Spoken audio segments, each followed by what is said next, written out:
Elias lived a life of quiet desperation, a man whose physical presence was anchored to a laminate desk in a grey office, while his mind drifted through the ether of impossible possibilities.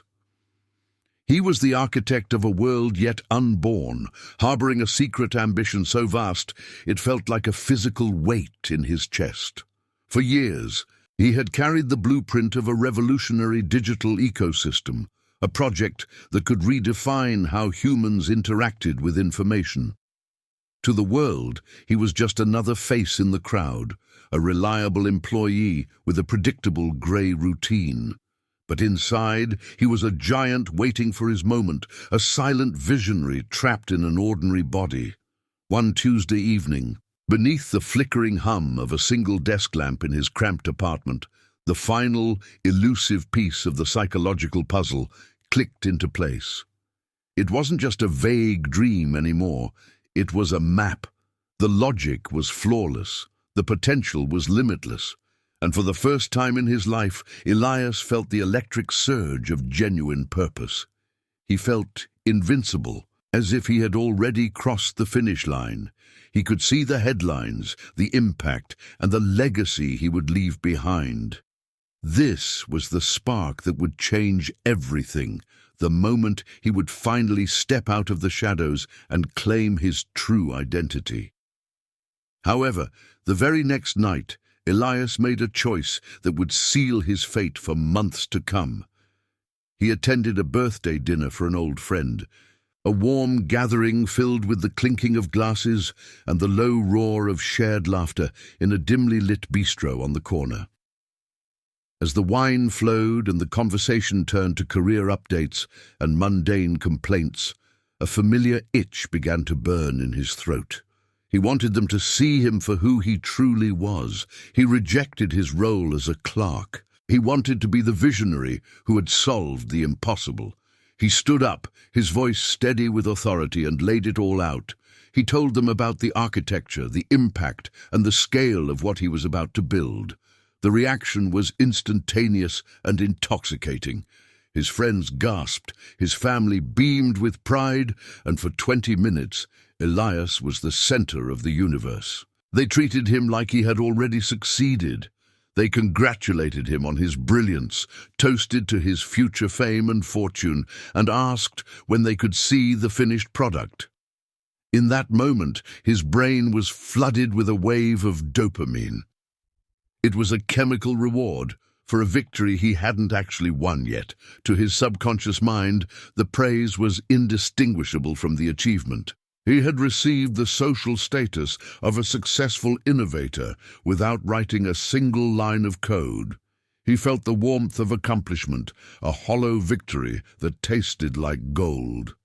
By the time he returned home, a strange shadow had begun to stretch across his soul.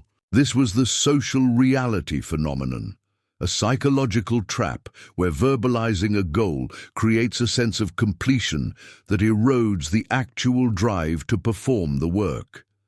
Because his identity was now tied to the project in the eyes of others, the internal pressure to prove himself had vanished. Before we continue, subscribe to the channel and tell us in the comments where you are watching from. The urgency that had kept him awake the night before was replaced by a satisfying, heavy lethargy. He felt like a marathon runner who had accepted the gold medal at the 10-mile mark and saw no reason to keep running. The fire was no longer a roar, it was a fading ember. The next morning, Elias sat at his computer, ready to begin the grueling process of development. But the cold, unblinking screen remained blank. The passion was gone, replaced by a dull sense of obligation. He found himself scrolling social media, seeking cheap, easy validation to fill the void. He was no longer working on a dream, he was managing a reputation. As he stepped out for a breath of air, a nondescript man he saw at the party the night before brushed past him. Before Elias could speak, the man was gone, leaving a small, weathered, handwritten note on the bench. It contained only 4 words that chilled Elias to the bone. "Beware the thief of silence." The note from the mysterious man sat on Elias's nightstand, a cryptic warning he chose to ignore for the intoxicating hum of social approval. Days blurred into a performative routine of his own making. He woke each morning with the genuine intention of working, but the moment he opened his laptop, the weight of his public promises felt like lead on his fingers. To alleviate the mounting guilt of his productivity drought, he sought refuge in the very thing killing his ambition: conversation. He frequented the bistro, spinning colorful, elaborate tales of his progress. He described complex algorithms and market disruptions he was supposedly perfecting. Each time he spoke, his audience nodded in awe, and for an hour he felt like the visionary king he had promised to become. But when he returned to the silence of his room, he was a hollow shell. He was caught in a cycle of stagnation, where the gap between his public persona and his private reality widened into a canyon. Pressure began to mount from the outside world like a rising tide. Friends he had once dazzled now expected tangible results. "How is the ecosystem coming along?" they asked over casual lunches, their eyes full of expectation. His parents had already told their entire social circle that their son was about to change the world.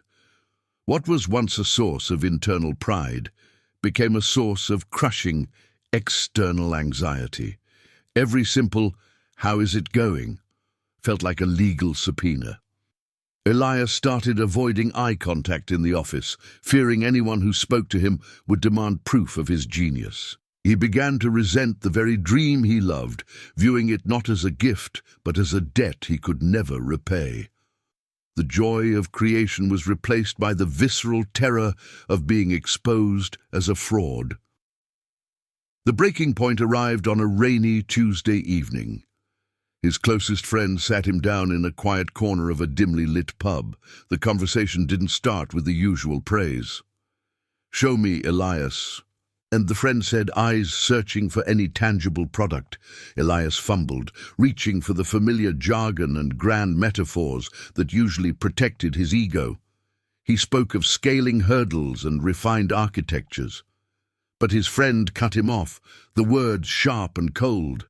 "You've been saying the same thing for months, but I haven't seen anything. You're not a developer, Elias. You're a storyteller. You've fallen in love with the idea of success, but abandoned the work. You've become a talker, not a doer."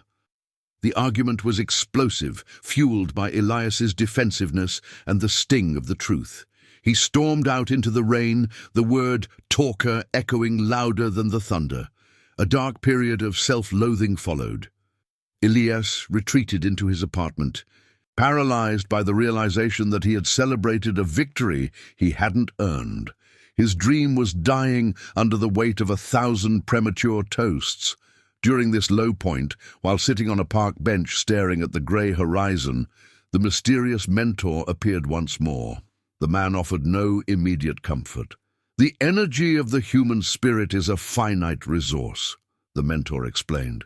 "When you speak of your plans, you release the tension meant to drive the work. You are leaking power like a cracked vessel. Every word shared with the world is a drop of blood stolen from the heart of your creation. The thief didn't take your ideas. He took your silence, and with it your strength." Elias finally understood the gravity of his mistake. He had been using his dream to buy social status instead of using labor to build a reality. A new, cold resolve settled in his chest. It wasn't frantic excitement, but something harder and more durable. He stood up from the bench and made a silent, radical vow. He would not explain himself. He would not defend his progress. He would stop trying to convince the world of his worth through his speech. That night, Elias returned home with surgical focus. He didn't check his social media. He deleted every account, one by one. He turned off his phone and placed it in a drawer. He drafted a short message to his family saying he would be unreachable for a while, then physically disconnected his internet router. He moved his desk away from the window, creating a fortress of solitude.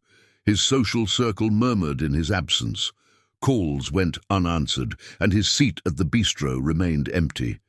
People wondered if he had finally cracked under the pressure, or if he had simply given up on his grand delusions. Elias didn't care.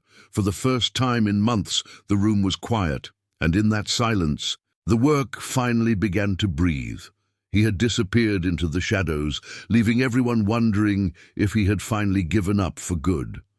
Elias's apartment became a sanctuary of labor, a fortress of cold coffee and the profound absence of noise. The silence was heavy at first, a physical weight that pressed against his chest, but it was no longer the silence of failure. It was the fertile silence of soil. He spent 18 hours a day at his desk, staring into the code, until the logic began to feel as real as the walls around him. No more dinners at the bistro, no more grand tales told over drinks, and no more speeches about what he was going to do. Instead, there was only the rhythmic, steady clicking of the keyboard. He channeled his anxiety into the architecture of his creation. Each line of code was a brick against his past weaknesses. He realized the thief of silence only entered through vanity, and he had finally locked that door. As months passed, a psychological shift occurred within the quiet walls of his home. In the past, Elias worked for the look of admiration on people's faces. Now, he worked for the internal satisfaction of a solved problem. He found beauty in logic that no verbal description could capture. The dream breathed again because it was no longer suffocated by the expectations of others. It belonged entirely to him, private and sacred. The dopamine from likes and nods was replaced by the resonance of tangible progress. He rediscovered the joy of the process, finding that silence was not an empty void, but a reservoir of potential. He was no longer building a reputation. He was building a reality. Then came the test of resolve. A catastrophic server failure threatened to wipe out 3 months of progress. Previously, Elias would have called a friend, seeking a sympathetic ear to ease the sting of failure. He would have posted about setbacks to feel noticed and comforted. This time, he did neither. For 48 hours, he barely ate or slept. He didn't seek a shoulder to cry on. He sought a solution. When he finally restored the system at dawn, there was no one there to cheer or offer a pat on the back. He simply took a breath and felt a strength he had never known. He had faced the storm alone and held his ground without a single word of complaint. Time lost its linear quality as the work deepened. Elias was no longer a man who had a dream. He had become the work. His posture changed, his eyes grew sharper, and his nervous energy was replaced by stillness. He was focused and indifferent to the opinions of the circle he had left behind. The thief of silence had been starved out. He had traded public praise for the fire of private mastery. He wasn't just building a platform, he was rebuilding his character. Every moment of isolation was a payment toward his eventual freedom. The launch happened on a Tuesday, exactly 1 year after his disappearance. There was no press release or celebratory post. Elias simply hit the deploy button and watched as his creation rippled through the industry. It was a masterpiece of design, solving problems others deemed impossible. The tech world scrambled to identify the creator, but Elias remained anonymous as the work spoke for itself. When the connection was finally made, the shock in his old circle was seismic. His phone began to vibrate with notifications from those who had once written him off. He eventually met his old friends at the bistro, where he once spun empty tales. They looked at him with awe and confusion. They wanted to know why he had left and why he hadn't said a word. As they heaped praise upon him, Elias realized he no longer needed it. The compliments felt like background noise, unnecessary to his sense of self. He didn't feel the rush he used to crave. He simply thanked them and felt peace. He had already received his reward in the silence of his room months ago. Elias walked home, passing the bench where he met the mentor. The final lesson was etched in his spirit.